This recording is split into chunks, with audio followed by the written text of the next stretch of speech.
এখানে দেওয়া আছে কি যে কতজন বালককে 125টি কমলা লেবু আর 145টি কলা সমানভাবে ভাগ করে দেওয়া যাবে। তো এখানে দেওয়া আছে 125টি, তোমার কাছে এখানে কমলা দেওয়া আছে, আর তোমার কাছে এখানে 145টি, তোমার কাছে এখানে কলা দেওয়া আছে।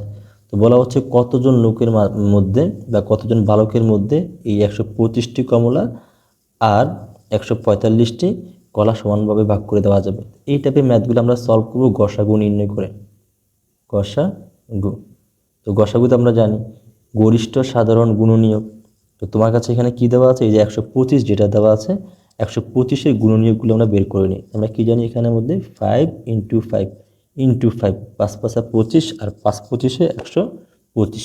তো 145কে যদি আমরা ভাঙি, তো 145কে প্রথমে 5 দ্বারা তো ভাগ যাবে, 145 ভাগ 5, এখানে আসবে তোমার কাছে কত, 5 × 29। তো এটাকে আবারও ভাঙা যায়, তাহলে 5 × কত, 29কে আমরা ভাঙতে পারি এখানের মধ্যে 3 × 3 × 3।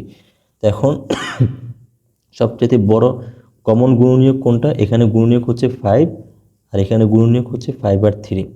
তো সবচেয়ে কমন যেটা সেটা হচ্ছে এখানে একটা 5 আর এখানে 3টা 5 হলে কিছু করার নাই, বাট আমাদের তো কমনটা নিতে হবে। অতএব এখানের মধ্যে গসাগু হচ্ছে গসাগু, গসাগু হচ্ছে 5, তো অ্যান্সার হবে 5। বাট কোশ্চেন তো বুঝে আসে না যে কোশ্চেন কি মিন করে। তো কোশ্চেনে বলা হয়েছিল যে কি কতজনের মধ্যে, কতজন বালকের মধ্যে এই যে 125টি কমলা আর 145টি কলা সমানভাবে ভাগ করা যাবে। তো আমরা গসাগু নির্ণয় করে পাইছি 5। এটা কি মিন করে, ধরো তোমার কাছে 5টা বালক দেওয়া আছে, একটা বালক আর এই যে তোমার কাছে 2টা বালক, এখানে 3টা আর 4টা, এখানে তোমার কাছে এই 5টা বালক দেওয়া আছে। এখন আমার কাছে যেটা সেটা হচ্ছে 125টি কমলা দেওয়া আছে। কারণ প্রত্যেকজন বালককে আমি যদি 125টি কমলাকে আমরা যদি প্রত্যেকজন বালককে যদি 25টা করে দিয়ে দিই, একে আমি 25টা কমলা দিলাম, একেও 25টা দিলাম, একেও 25টা দিয়ে দিলাম, তাহলে এখানে টোটাল কতটা আসছে, এখানে যেহেতু একজনকে 25টা করে দিছি, তাহলে 5 জনের কাছে কয়টা, আমরা 5 জনকে কয়টা দিতে হবে, তাহলে 5 × কত, 25। একজনকে যেহেতু 25, তাহলে 5 জনকে হবে 5 × 25। তো দেখো তো এখানে এই যেখানে 125, যেটা 125টি কমলাকে আমি সমানভাবে ভাগ করতে পারছি 5 জন বালকের মধ্যে, কয়টা কয়টা করে, 25টা করে।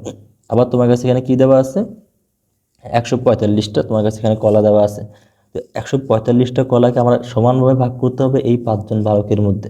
তো আমি একটা কাজ করি, সবাইকে আমি 29টা করে কলা দিয়ে দিই। তাহলে এখানে 29টা দিয়ে দিলাম, তো প্রত্যেকজন বালককে আমি 29টা করে কলা দিয়ে দিলাম। তাহলে একজন বালককে আমি যদি 29টা কলা দিই, তাহলে 5 জন বালককে আমি কলা দিচ্ছি কতটা, 5 × 29।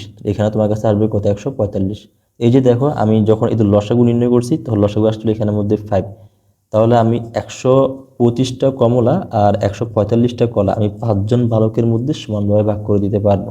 অর্থাৎ কলাগুলো 25টা করে ভাগ করব, আর এখানে আমার কাছে যে কমলা দেওয়া আছে সেগুলো, কলাগুলো 29টা করে আর কমলাগুলো 25টা করে ভাগ করে দিতে পারবো।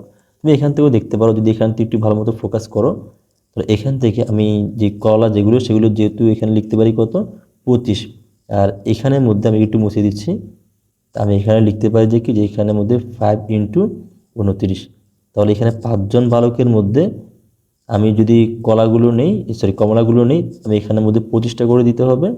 আর 5 জন বালকের মধ্যে আমি যদি 29টা করে কমলা দিতে পারি, তাহলে আমি 5 জন বালকের মধ্যে আর আমরা 5 জন বালকের মধ্যে কমলা আর কলাগুলো সমানভাবে ভাগ করে দিতে পারবো।